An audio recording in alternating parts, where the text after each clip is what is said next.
വീഡിയോയിലേക്ക് എല്ലാവർക്കും സ്വാഗതം. ഇന്ന് നമ്മൾ അടിപൊളി മസാലയിൽ വളരെ രുചികരമായ കരിമീൻ പൊള്ളിച്ചതാണ് തയ്യാറാക്കുന്നത്. അതിനായിട്ട് നമ്മളിവിടെ 1/2 കിലോ കരിമീൻ നന്നായി ക്ലീൻ ചെയ്ത് വരഞ്ഞെടുത്തിട്ടുണ്ട്. ഇനി നമുക്കിതിന് വേണ്ട മസാലയെല്ലാം ഒന്ന് മിക്സ് ചെയ്തെടുക്കാം.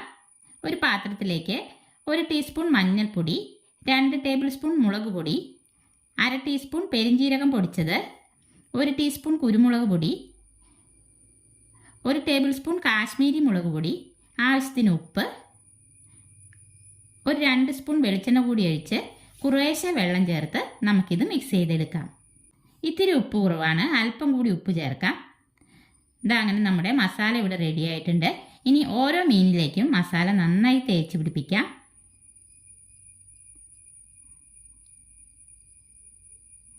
ബാക്കി മസാല മാറ്റി വയ്ക്കുന്നുണ്ട്.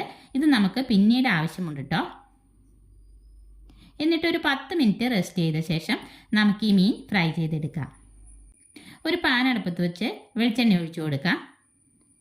ചൂടായ വെളിച്ചെണ്ണയിലേക്ക് മീനിട്ട് കൊടുത്ത് നമുക്കിത് ഫ്രൈ ചെയ്തെടുക്കാം. മീൻ ഫ്രൈ ആയി വരുന്ന സമയം കൊണ്ട് നമുക്കിതിന് വേണ്ട ഉള്ളിയെല്ലാം ഒന്ന് അരിഞ്ഞെടുക്കാം. ഇതിലേക്കായിട്ട് ഒരു 20 ചെറിയ ഉള്ളി ചെറുതായി അരിഞ്ഞെടുത്തിട്ടുണ്ട്.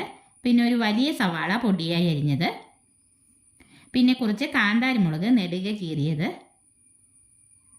2 തണ്ട് വേപ്പില, ഒരു തക്കാളി ചെറുതായി അരിഞ്ഞത്, ഇഞ്ചി വെളുത്തുള്ളി ചതച്ചത്, ഒരു ചെറുനാരങ്ങയുടെ നീര്, പിന്നെ നമ്മൾ മീനിൽ പുരട്ടിയ മസാലയുടെ ബാക്കി ഇത്രയുമാണ് ഇതിലേക്കായിട്ട് നമ്മൾ എടുത്തേക്കുന്നത്. ഇതാ മീനിൻ്റെ ഒരു വശം വെന്ത് വന്നിട്ടുണ്ട്. ഇനി നമുക്ക് മറിച്ചിട്ട് മറുവശം കൂടി വേവിച്ചെടുക്കാം.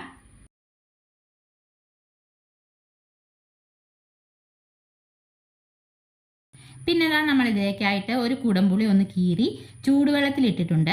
ഇതിൽ നിന്ന് അല്പം മാത്രമേ നമുക്ക് ആവശ്യമായിട്ടുള്ളൂ കേട്ടോ. പിന്നെ കുറച്ച് തേങ്ങാപ്പാൽ കൂടി എടുത്തിട്ടുണ്ട്. മീൻ ഫ്രൈ ആയി വന്നിട്ടുണ്ട്. നമുക്കിത് എണ്ണയിൽ നിന്ന് കോരി മാറ്റാം. ശേഷം ആ വെളിച്ചെണ്ണയിലേക്ക് നമ്മൾ അരിഞ്ഞു വെച്ച സവാളയും ചെറിയ ഉള്ളിയും കാന്താരി മുളകും വേപ്പിലയും കൂടിയിട്ട് നന്നായി ഒന്ന് ഇളക്കി കൊടുക്കാം. ഇഞ്ചി വെളുത്തുള്ളി ചതച്ചും കൂടി ചേർത്ത് കൊടുക്കാം. ഉള്ളിക്ക് ആവശ്യമായ ഉപ്പ് ചേർത്ത് കൊടുക്കാം. ഇതെല്ലാം നന്നായിട്ടൊന്ന് വാടി വരുമ്പോൾ തക്കാളി അരിഞ്ഞത് ചേർക്കാം. പിന്നെ നമ്മൾ എടുത്തു വെച്ച പുളിവെള്ളത്തിൽ നിന്ന് 1 സ്പൂൺ ചേർത്ത് കൊടുക്കുന്നുണ്ട്. ചെറുനാരങ്ങ നീര് ചേർത്ത് കൊടുക്കാം. എല്ലാം നന്നായിട്ടൊന്ന് മിക്സ് ചെയ്തെടുക്കാം. ഇനി ഇതിലേക്ക് ഒരു 1/4 ടീസ്പൂൺ പെരിഞ്ജീരകം പൊടിച്ചതുകൂടി ചേർത്ത് കൊടുക്കാം. എന്നിട്ട് ഇതിലേക്ക് നമ്മൾ ബാക്കി വെച്ചിരുന്ന മസാലയില്ലേ അതുകൂടി ചേർത്ത് നല്ല ഡാർക്ക് കളറായി വരുന്നവരെ മിക്സ് ചെയ്തെടുക്കാം. നന്നായി ഇളക്കി യോജിപ്പിച്ച് മസാലയുടെ ഉപ്പെല്ലാം കറക്റ്റാണോ എന്ന് നോക്കാം. ലാസ്റ്റ് നമുക്കിതിലേക്ക് തേങ്ങാപ്പാൽ കൂടി ചേർത്ത് നല്ലപോലെ മിക്സ് ചെയ്ത ശേഷം ഫ്ലെയിം ഓഫ് ചെയ്യാം. നമ്മളിവിടെ ഒരു വാഴയില വാട്ടിയെടുത്തിട്ടുണ്ട്. ഇതിലേക്ക് മസാല വെച്ച് കൊടുക്കാം. അതിനുശേഷം മീൻ വെച്ച് അതിൻ്റെ മുകളിലും മസാല വച്ച ശേഷം നമുക്ക് അടുത്ത മീനും അതുപോലെ തന്നെ വെച്ച് കൊടുക്കാം. ചെറിയ മീനായതുകൊണ്ടാണ് 2 എണ്ണം ഒരുമിച്ച് വെച്ച് കൊടുക്കുന്നത് കേട്ടോ. മീനിൻ്റെ മുകളിലും മസാല വച്ച ശേഷം 2 തണ്ട് വേപ്പില കൂടി വെച്ച് നമുക്കിത് പൊതിഞ്ഞെടുക്കാം. എന്നിട്ട് ഒരു വാഴനാര് കൊണ്ട് കെട്ടിക്കൊടുക്കാം. ബാക്കി മീൻ കൂടി നമുക്കിതുപോലെ ചെയ്തെടുക്കാം.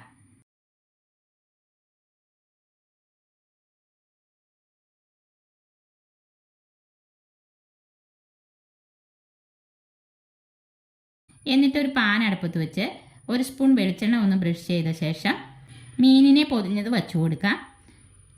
എന്നിട്ട് മൂടി വെച്ച് ലോ ഫ്ലെയിമിൽ കുറച്ച് സമയം തിരിച്ചു മറിച്ചുമിട്ട് പൊള്ളിച്ചെടുക്കാം.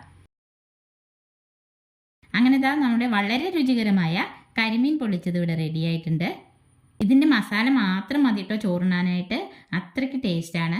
കരിമീൻ മാത്രമല്ല, ഏത് മീനായാലും ഇതുപോലെ ചെയ്തെടുത്താൽ നല്ല ടേസ്റ്റാണ് കേട്ടോ. അപ്പോൾ ഇന്നത്തെ നമ്മുടെ കരിമീൻ പൊള്ളിച്ചതിൻ്റെ വീഡിയോ എല്ലാവർക്കും ഇഷ്ടപ്പെട്ടെങ്കിൽ ലൈക്ക് ചെയ്യാനും ഷെയർ ചെയ്യാനും സബ്സ്ക്രൈബ് ചെയ്യാനും മറക്കല്ലേ.